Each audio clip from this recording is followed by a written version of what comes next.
The savanna never truly sleeps. Even in stillness, it watches. The sun hangs low over the African plains, painting the tall grass in muted gold and amber.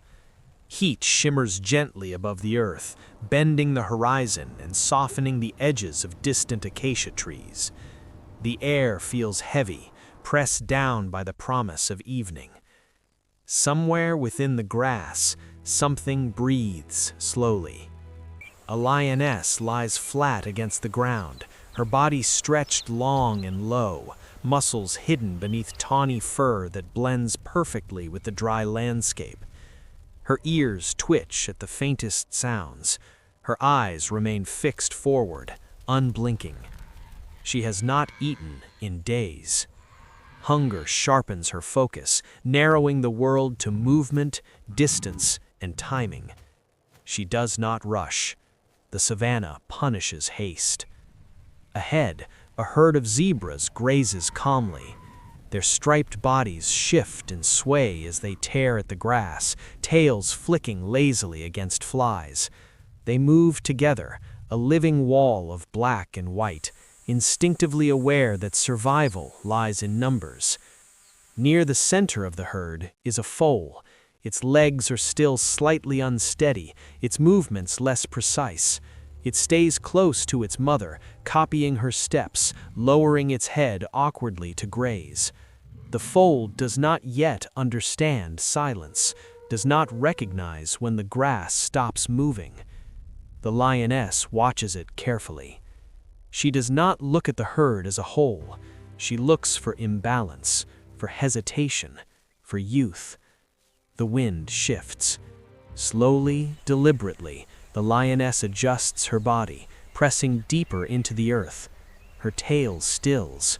Even the flies seem to avoid her. She begins to move. Each step is measured, placed exactly where the grass will hide her passage. Her belly nearly brushes the ground. The distance closes meter by meter, heartbeat by heartbeat. The zebras remain unaware. They graze. They snort softly. One lifts its head briefly, scanning the horizon, then lowers it again. The herd shifts slightly, opening and closing gaps as they move.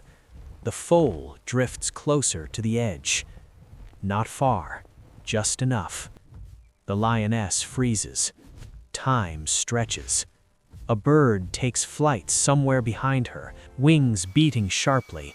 The zebras tense for a moment, then relax. The danger feels distant, invisible.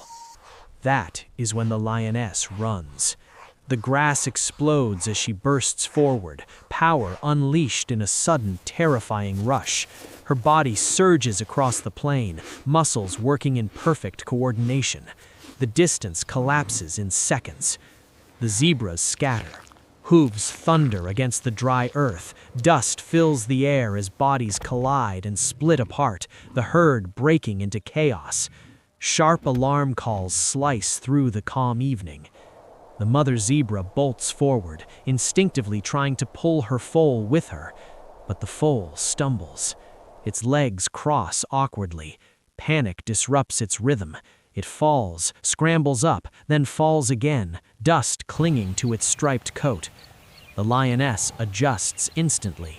She veers away from the fleeing adults, locking onto the smaller, slower target. Her focus narrows until nothing else exists. The mother turns back. She charges towards the lioness, ears pinned, teeth bared, striking out with powerful kicks. For a moment, the savanna holds its breath. The lioness swerves. A hoof grazes her shoulder, glancing off muscle and fur. She stumbles but does not fall. Momentum carries her forward. She reaches the foal. Her jaws close around its neck, firm and precise. The foal cries out, a high, desperate sound that echoes briefly before dissolving into the open air. The mother circles back, striking again, landing another blow against the lioness's flank. Dust rises around them, blurring the scene into movement and sound. But the lioness does not release. She tightens her grip, anchoring herself to the ground, her weight overwhelming the smaller body beneath her. Slowly, the struggle weakens. The foal's movements slow, then stop. The mother stands nearby, breathing hard. She stamps the ground once, sharply, as if daring the lioness to move again.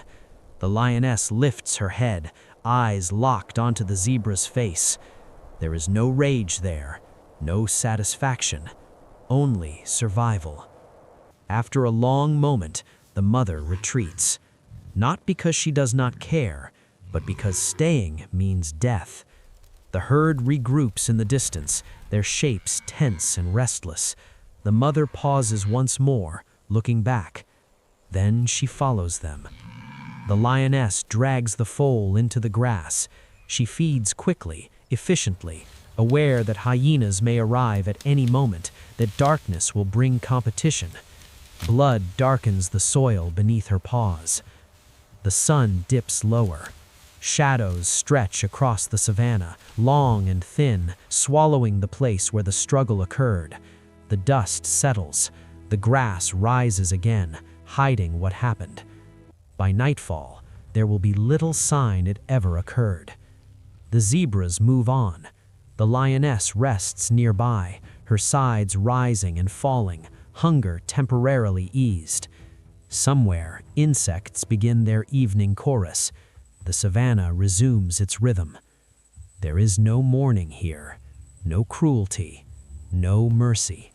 Only the ancient balance between hunter and hunted, written not in words, but in instinct, silence, and the brief moment when the grass stops moving. Night arrives without ceremony.